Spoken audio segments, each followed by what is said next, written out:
blijven zitten totdat de vliegtuigen zijn uiteindelijk een parkeerpositie zijn bereikt en de vliegtuigpasvoering vast is uitgedaan. Denkt u straks bij het verlaten van het vliegtuig aan uw persoonlijke bezitting uit de stoelzak voor u of uit de bagagebak boven uw stoel?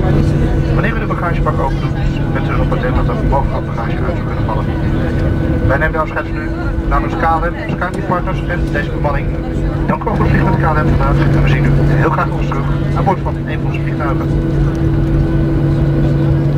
Welcome to the Netherlands. Welcome to Schiphol, the airport of Amsterdam. For your own safety, the safety of your fellow passengers, please remain seated until the aircraft has reached its final parking position. The fasten seatbelt sign has been switched off. When leaving the aircraft, no